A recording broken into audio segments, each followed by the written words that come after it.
The town was already burning, not metaphorically, not in the way historians sanitize these things decades later. The buildings on the eastern edge of Schloss Hammelburg were physically on fire. Black smoke rolled over the Franconian hills in thick, slow columns. And somewhere inside a perimeter of barbed wire and watchtowers, over 1,400 American officers, plus thousands of their Serbian counterparts, had no idea what was coming toward them. It was March 27th, 1945. The war in Europe had, by every objective measure, already been decided. The Rhine had been crossed. The Wehrmacht was collapsing on two fronts. Berlin itself was within reach. And yet, on that Tuesday morning in Bavaria, a German garrison commander named Major Paul-Amadeus Höhn looked at the American force advancing on his camp and chose to keep fighting. What happened next revealed something about General George S. Patton Jr. that the official record has always struggled to hold in a single frame. Not the Patton of the slapping incident, not the Patton of the famous prayer for clear weather at Bastogne. This was a different story, smaller in one sense, messier in every other. It was personal, deeply, uncomfortably personal, and it got men killed who didn't need to die. His name was Lieutenant Colonel John K. Waters. He had graduated from West Point in 1931. He had served in North Africa. He had been captured in Tunisia in February 1943, taken prisoner during the Battle of Sidi Bouzid, the opening catastrophe of a broader German offensive that culminated at Kasserine Pass. Waters commanded an armoured force on a desolate hilltop called Jebel Lesouda. When two German panzer divisions encircled his position, there was no relief and no escape. He was one of the most humiliating early American defeats of the war, just not the one the name Kasserine usually brings to mind. He'd been moved through a succession of prisoner of war camps over the following 2 years, from Poland, then west and south toward Bavaria as the Allies advanced.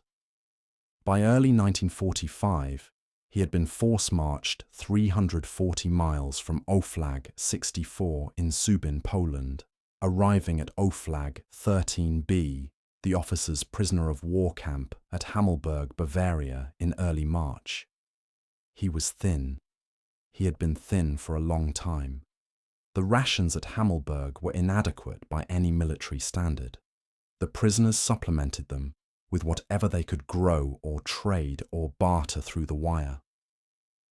Waters was also, for the purposes of this story, the son-in-law of General George S. Patton Jr. That fact would later become the centre of a controversy that Patton's admirers have debated, minimised and rationalised for nearly 80 years. The question was simple. The answer was not. Did Patton send men to die trying to rescue his son-in-law? In late March of 1945, Patton's Third Army was slicing through Germany at a pace that astonished even its own staff. Town after town, division after division of the German army dissolving or surrendering. Patton was moving so fast that supply lines strained to keep up. He was also receiving intelligence, fragmentary, imprecise, the kind of wartime information that gets men killed when acted upon too eagerly. He had reports suggesting that Hammelburg held a significant number of American POWs, somewhere between 300 and 1,000, depending on the source. He had additional information, more specific and more personal, telling him that Waters was among them. On March 25th, Patton ordered a raid. Task Force Baum, named after its commanding officer, Captain Abraham Baum, was assembled in under 48 hours. It consisted of approximately 300 to 314 men. Accounts differ. Organised around 10 medium Sherman tanks, 6 light tanks, 27 half-tracks, and 3 self-propelled 105mm guns. Roughly 300 men, sent 50 miles behind German lines. alone. Patton's own corps commander, General Manton Eddy, expressed reservations. The force was too small for a deep raid, he argued.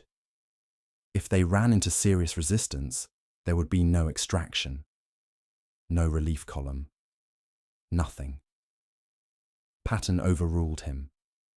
Years later, as Patton would claim in his memoirs that the purpose of the raid was to liberate as many prisoners as possible and to cause confusion behind enemy lines. The personal element, he maintained, was secondary, incidental. Very few historians have taken that position at face value. Task Force Baum moved out on the night of March 26th. They moved fast. That was by design. Speed was the only protection they had. No air cover, no flanking units, no contingency. Just 300-odd men pressing 50 miles through territory that was nominally collapsing, but still lethally dangerous. They hit resistance almost immediately. At Schweinfurt, at Gemünden, where they destroyed a German railroad bridge, but lost vehicles and men to anti-tank fire. At every crossroads and every town, the force bled a little more. By the time they reached the outer perimeter of Hammelburg, they had already lost men and vehicles they couldn't replace. Captain Baum surveyed the camp from a hillside on the morning of March 27th. What he saw did not match the intelligence he'd been given. He had been told to expect perhaps 300 prisoners. He was looking at more than 1,200 American officers alone, and behind a separate wire, thousands of Serbian officers who had been interned there for years.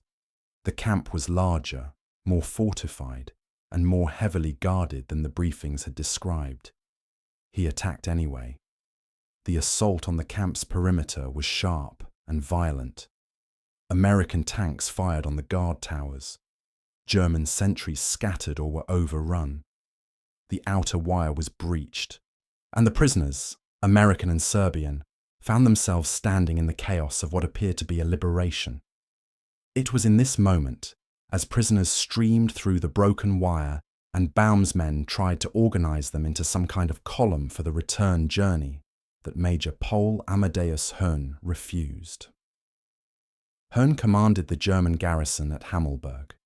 He had received no orders to surrender. His superiors had not contacted him.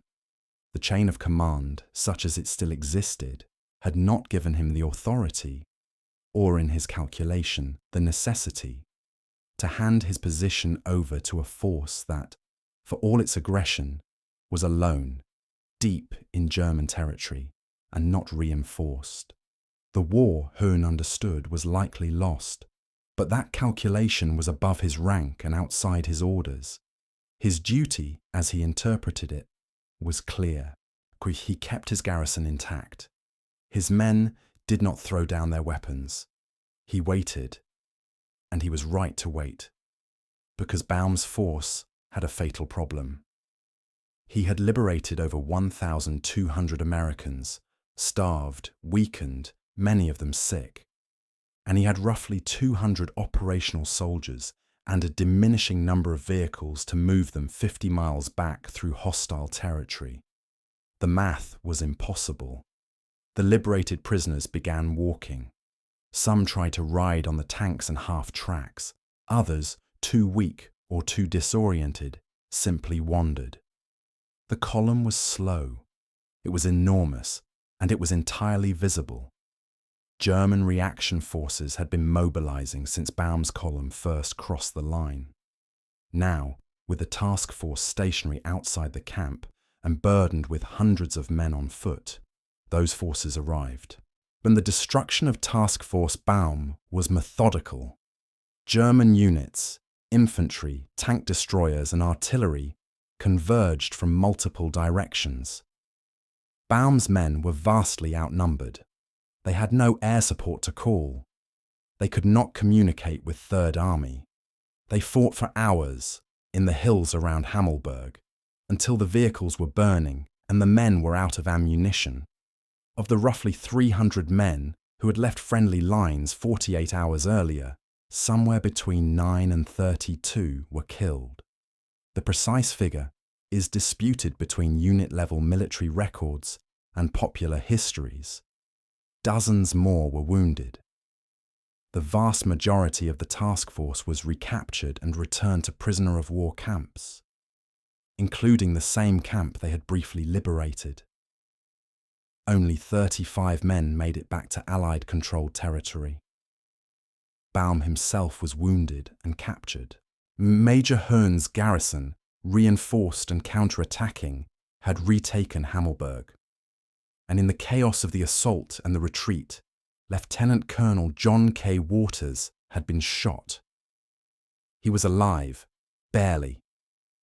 A German bullet had hit him in the lower back near the hip. He was returned to the camp and treated by a Serbian prisoner who happened to be a physician.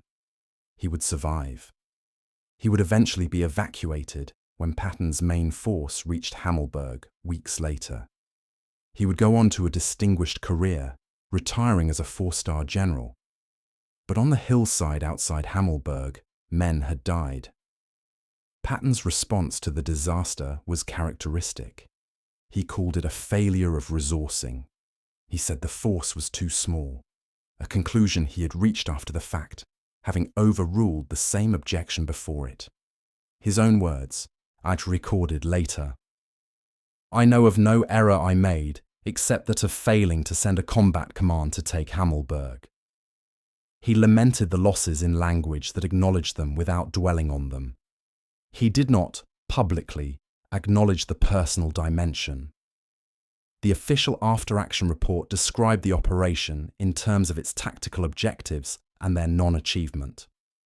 It was terse, it was imprecise, it was, in several key details, incomplete.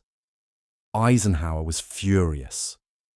He reportedly confronted Patton privately about the operation, demanding to know why a corps-level raid had been authorized on what appeared to be insufficient intelligence and potentially personal motivation. The conversation was not recorded in any surviving document, but its substance was described by multiple officers who were present in the days that followed. Patton escaped formal censure.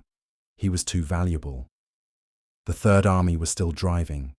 There were still hundreds of miles of Germany left to take. The moment passed. But the dead did not pass. They stayed where they fell, in the hills above a Bavarian camp, in a march that the war had already decided. The archival record is uncomfortable. A letter Patton wrote to his wife shortly after the task force departed contains a reference to Waters by name. He wrote that he had sent a column to where John and some 900 prisoners are said to be, and added that he had been nervous as a cat and that everyone but me thought it too great a risk. The publicly available diary from the same period is more ambiguous on this point. Historians have noted it appears to have been carefully composed with posterity in mind. But the letter to his wife is harder to explain away. Patton also sent one of his personal aides, Major Alexander Stiller, a man who personally knew Waters and could identify him, along with Task Force Baum. That level of direct personal attention from the commanding general's inner circle for what was officially described as a routine deep raid is something historians have never satisfactorily explained in purely military terms. Captain Baum later stated that Stiller had told him about Waters before they departed. He said it as a man who had long since decided to be honest about what had happened. Patton's admirers have pointed to the broader context. Hammelburg did hold more than 1,200 American prisoners. The raid, had it succeeded, would have been a legitimate military operation. The principle of deep raids to liberate prisoners was not itself unethical or unusual. These arguments are not wrong. They are also not complete. The town of Hammelburg still exists. The campsite is marked. The hills above it are quiet now in the way that places of violence sometimes become quiet. Not peaceful exactly, but emptied. The local farmers grow crops in the same soil. In the memorials and the histories, Task Force Baum occupies an awkward position. It is not forgotten, but it is not celebrated. There is no film, no famous photograph. The men who did not come back are remembered, if they are remembered at all, in the kind of silence that accumulates around events that complicate the reputations of celebrated men. What remains is the question. Patton was a general who sent men to die. That was his job. Every general who ever lived sent men to die. The calculus of command is brutal, and it is supposed to be impersonal, weighed against objectives, probabilities, strategic value. At Hammelburg, the calculus may have included something else.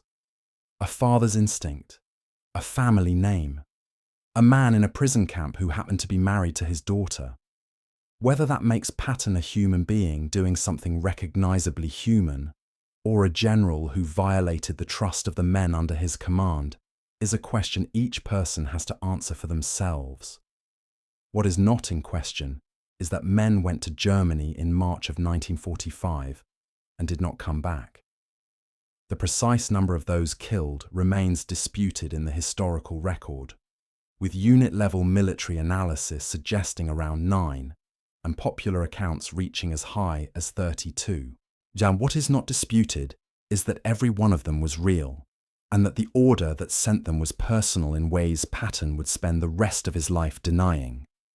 Major Höhn refused to surrender, and Patton, for whatever reason, tactical, personal, or both, sent those men anyway. Some wars end. The questions they leave behind do not.